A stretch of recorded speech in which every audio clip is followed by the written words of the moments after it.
Dear students, math classes में आपका स्वागत है। तो आज हम कक्षा 9 अध्याय 1 संख्या पद्धति में पार्ट 1.1 के बारे में चर्चा करेंगे। तो बेसिक में स्टार्टिंग क्या है? प्राकृत संख्या। प्राकृत संख्या कौन सी होती है? यह संख्या 1 से अनंत तक होती है। मतलब ये जो संख्या है वो 1 से शुरू होती है, 1 2 3 4 मतलब अनंत तक जाती हैं। ठीक है।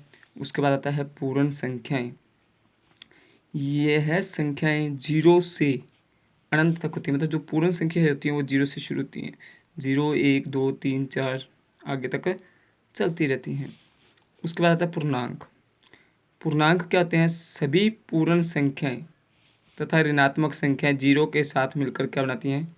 पूर्णांक बनाती हैं। इसके मध्य में क्या आ जाएगा? 0। राइट साइड क्या आ जाएगा?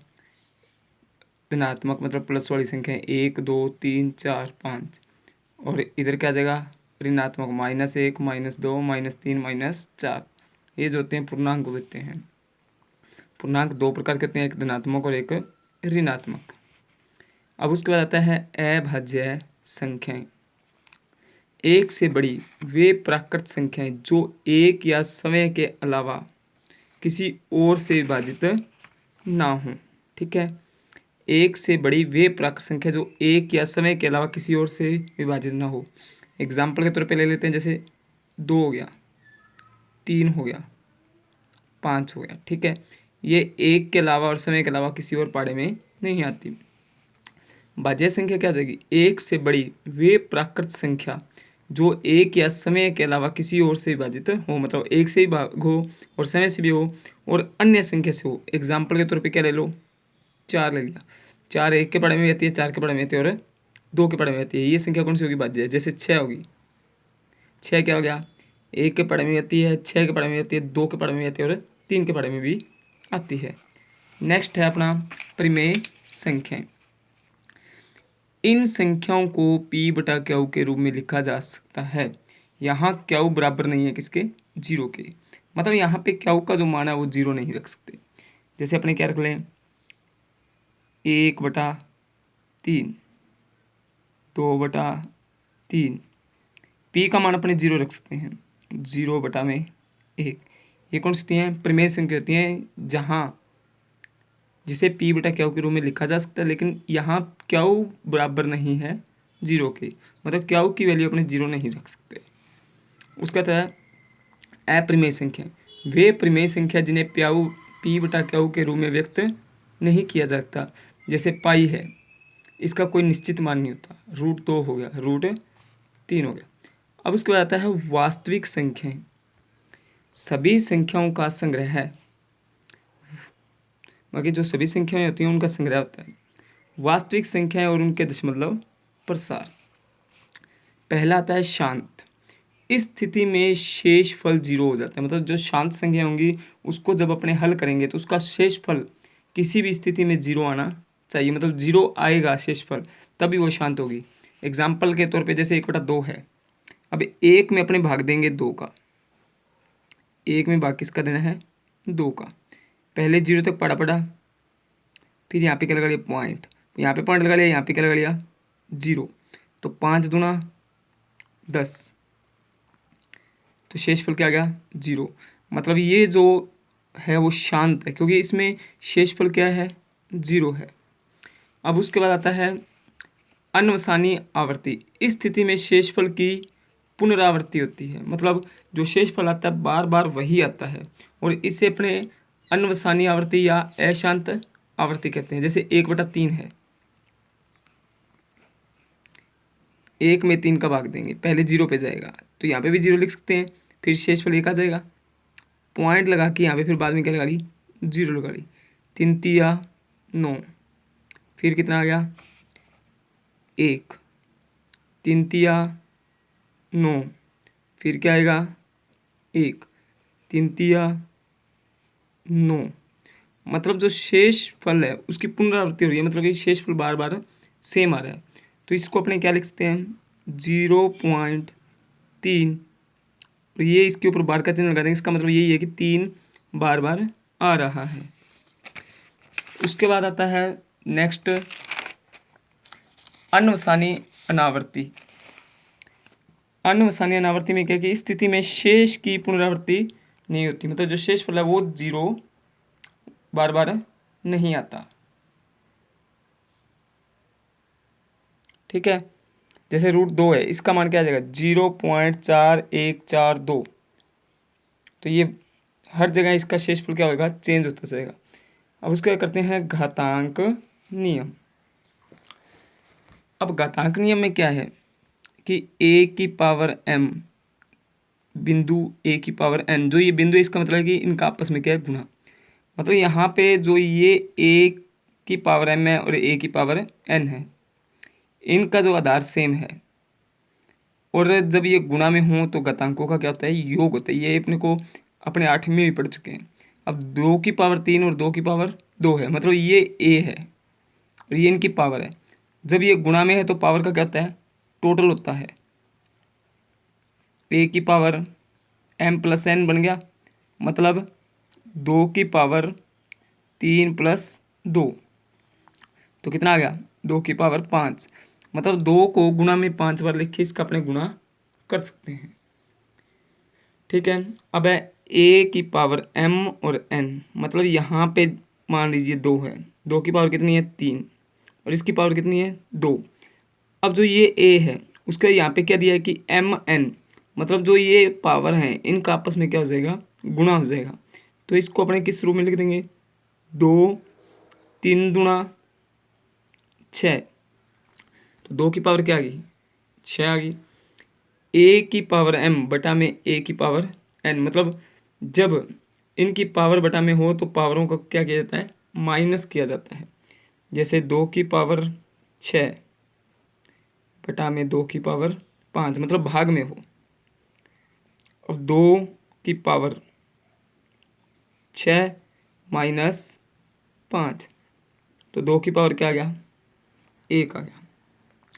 अब उसके बाद क्या कि a⁻m b⁻m, मतलब जब इनकी पावर सेम हो और आधार क्या हो, अलग अलग हो, तो कैसे करते हैं, जैसे 2 की पावर कितनी आ जाएगी, 3, और 3 की पावर कितनी आ गई, 3, मतलब पावर सेम है।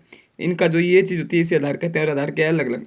तो अपने क्या करेंगे, जो आधार है इनका मल्टीप्लाई कर देंगे और पावर क्या आ जाएगी, कॉमन, 2 × 3, और पावर इसमें क्या ले ली, कॉमन। तो इसको अपने क्या लिख सकते हैं, 6⁻3। मान लीजिए किसी अंक की पावर 0 हो तो उसका मान हमेशा कितना आएगा, 1 आएगा। ठीक है, अब अपने चलते हैं 1.1 पर। प्रश्नावली 1.1।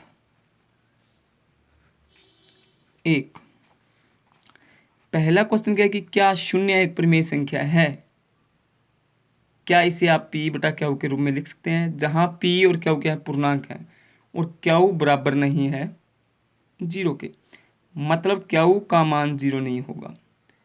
अब क्या शून्य एक परिमेय संख्या है, इसका हल देखते हैं। हाँ, शून्य क्या है, एक परिमेय संख्या है, तो p बराबर अपने क्या मान लेंगे, 0 मान लेंगे, और क्यू का मान 0 नहीं होना चाहिए, क्यू बराबर 0 नहीं होना चाहिए। ठीक है, तो क्यू की जगह अपने क्या रख सकते हैं, 1 2 3।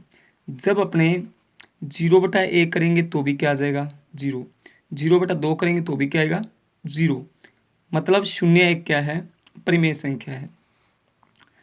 क्वेश्चन संख्या 2, 3 और 4 के बीच में 6 परिमेय संख्याएं ज्ञात कीजिए। कि 3 और 4 के बीच में 6 परिमेय संख्याएं ज्ञात करनी है। सबसे पहले तो इस चीज़ का ध्यान रखिए, परिमेय संख्या कितनी ज्ञात करनी है, 6। तो जो ये चीज़ मैं बता रहा हूँ इसको अच्छे से समझिए कि 3 और 4 के बीच 6 परिमेय संख्या ज्ञात करनी है। यहाँ पे डिजिट भी चेंज हो सकते हैं, यहाँ पे परिमेय संख्या 6 की जगह 10 भी आ सकती है, 11 भी आ सकती है। अपने को इसका जो मेन मेथड है उसको अच्छे से समझना है। अब जैसे ही क्या है कि 6 परिमेय संख्या ज्ञात करनी है तो 6 में 1 जोड़ दीजिए। मान लो 10 ज्ञात करनी है तो 10 में 1 जोड़ दीजिए, 12 ज्ञात करनी है तो आगे 1 जोड़ दीजिए। 6 और 1 कितना हो गया, 7 हो गया। अब जो ये 7 आया है उसका 3 से ऊपर भी और नीचे भी गुणा करना है, 4 का 7 से और बटा में भी 7 करना है। जैसे 3 इंटू 7/7 और 4 इंटू 7/7, मतलब जो यहाँ पे 7 आया है उसका अंश और हर दोनों से गुणा करना है। 7×21/7, 7 क्योंकि बटा में 1 मान लेते हैं, 4/1 है तो 7×4 = 28/7। अब 21/7 और 28/7 के बीच में संख्या कौन सी आती हैं? 21 बाद क्या आता है? 22/7, 23/7, 24/7, 25/7, 26/7, 27/7। तो अपने इसके बाद क्या लिखेंगे? अतः 3 और 4 के बीच 6 परिमेय संख्याएं बराबर 22/7, 23/7, 24/7, 25/7, 26/7 और 27/7। अब प्रश्न संख्या 3, 3/5 और 4/5 के बीच 5 परिमेय संख्याएं ज्ञात कीजिए। सेम क्वेश्चन है दूसरे की तरह। यहाँ पे कितनी संख्याएं हैं? 5 हैं। अब 5 हैं तो 5 में एक क्या कर देंगे? जोड़ देंगे। कितना आ गया? 6। 6 का दोनों के साथ अंश और हर, इधर भी 3/5 का 6 से गुणा कर देंगे, 4/5 का भी 6 से कर देंगे। मतलब जो 6 है उसका अंश और हर दोनों से गुणा करना है 6 से, तो इधर भी करना है। तो आगे हल करते हैं कि 5 + 1 बराबर कितना हो गया? 6। तो 3/5 इंटू 6/6, 6 तिये 18, 6 पंजा 30, 4 छिका 24 और 6 पंजा 30। अब 18/30 और 24/30 के बीच में संख्या कौन कौन सी आती हैं? 19/30, 20/30, 21/30, 22/30, 23/30। तो उसके बाद क्या लिखोगे? 3/5 और 4/5 के बीच 5 परिमेय संख्याएं बराबर 19/30, 20/30, 21/30, 22/30, 23/30। उसके बाद है क्वेश्चन संख्या 4, नीचे दिए गए कथन सत्य है या असत्य है? कारण के साथ अपना उत्तर दीजिए।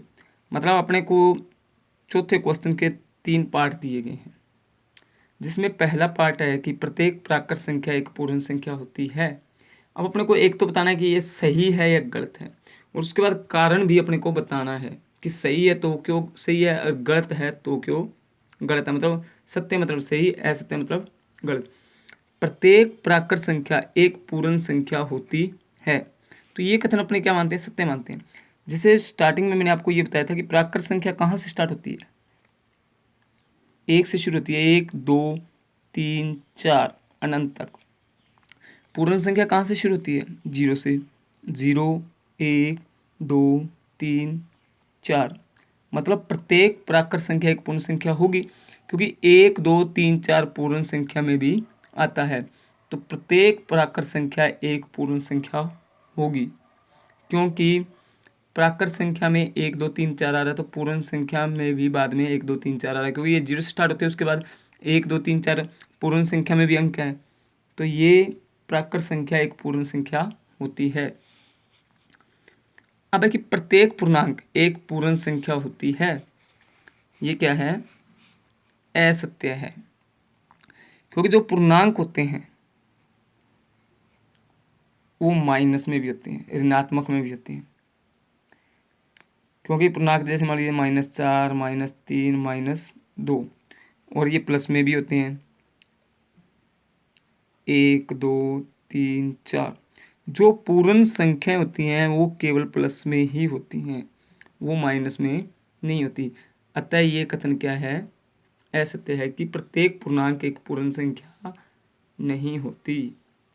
अब उसके बाद प्रत्येक परिमेय संख्या एक पूर्ण संख्या होती है, ये भी क्या है?